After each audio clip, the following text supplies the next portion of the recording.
There's so many extraordinary things that are happening right now that people don't really give them enough thought and consideration. Because Muslims are people that read signs.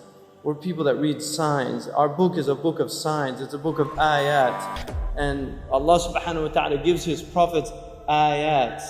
Allah subhanahu wa ta'ala, when He sent وَلَقَدْ أَرْسَلْنَا مُوسَى بِآيَاتِنَا, we sent Musa with our signs. And Allah subhanahu wa ta'ala tells us to read the signs. اقرأ بِسْمِ رَبِّكَ الَّذِي خَلَقَ. To read. It wasn't simply just the reading of a book, but the book of signs which is in the universe as well. And natural disasters have always been a source of trouble. You see corruption in unbelievable, unprecedented manners, things that really we haven't seen at this level. And this is a global phenomenon. It's happening all over the globe, and it's something that should cause people of intelligence, it should cause them consternation, it should cause them trouble in their hearts, because these are people that Allah subhanahu wa ta'ala says about them that وَالَّذِينَ آمَنُوا مُشْفِقُونَ مِنْهَا وَيَعْلَمُونَ أَنَّهَا الْحَقِّ.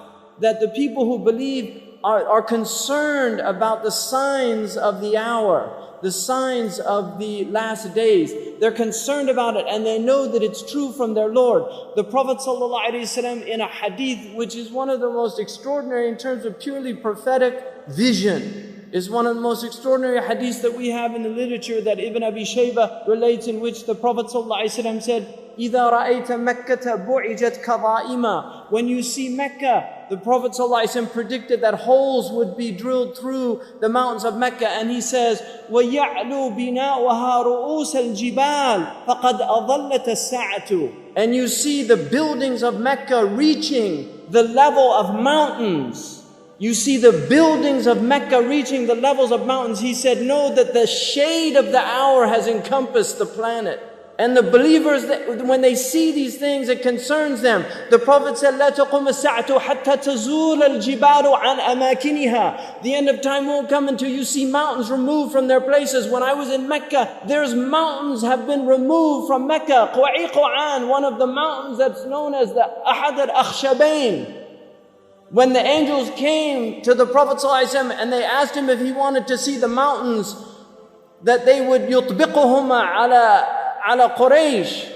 One of them was Abi Qubays and the other was Quwa'iqan. Quwa'iqan has been removed. It's gone. It's no longer there. The mountain is gone. A mountain that the Prophet ﷺ walked in its shade. A mountain that the Prophet ﷺ probably climbed as a boy.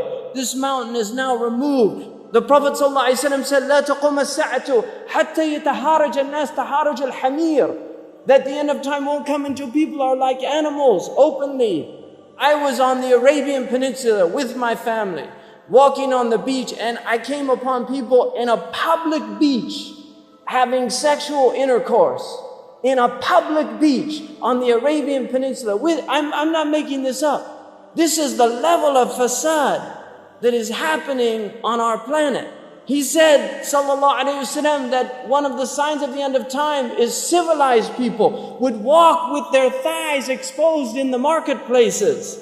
Badiyatul afkhaz fil aswaq. Pens, he said, would be everywhere. He said that people, out of their love of the world, you would get two-income families.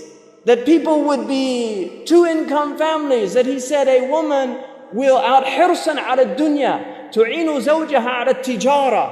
Out of love for this world, she'll work like her husband to earn livelihood, neglecting the children. Some people are forced to do that, and there's no blame on that. But there's people that just out of love of dunya, they will abandon their children and go out. These are the things that are happening around us. And these are things people have to wake up, because this is a religion that calls people to wake up. What have we done that is causing this trouble? And this is something that was true of peoples all over the world. Whenever calamities confronted them, they would always ask themselves. These are people that are in touch with their fitrah, with their inherent nature. They would ask themselves, what have we done? Things like eclipses, like volcanoes, like oil spewing out into the ocean should tell us, Ya Rabb, If Allah wanted, He could destroy all of the oceans. ظهر الفساد في البر والبحر بما كسبت أيدي الناس. This foulness has revealed itself in the oceans and on the land because of what your own hands have been doing, because of what you have been doing. You know, they had a National Geographic and there was a group of Mauritanian fishermen and they went out to fish and they didn't catch any fish. And so, you know what they said? It's our sins. And they went to the Murabit, to the teacher, and they told him, we went out, we used to go out and cast the net, now the fish are all gone. If you want the sabab, the material reason, it's because the Japanese, the Russians, the Americans, they're fishing those waters like crazy. But still, they understood. How does this relate to us? You can blame the other, but it's happening to you. And he told them to make tawbah. This is on the documentary itself. He told them to make tawbah, to ask Allah. And they did that. And then they went out, cast their nets, and fish came into the net. That's fitrah people. Those are people of fitrah. The United Nations announced that the fish are going. And this is Ibn Abbas in the tafsir of the verse, ظهر الفساد in Surah Ar-Rum, that the corruption has revealed itself in the land and on the sea. He said in the sea, the diminishment of fish because of the sins of people. And this is something that human beings have now completely forgotten. We have spiritual Alzheimer's disease. That's what the humanity is suffering from, a type of spiritual Alzheimer's disease. We've forgotten who we are, who we belong to, where we've come from, where we're going, what we should be doing in the meantime. This is the state of humanity wherever you go.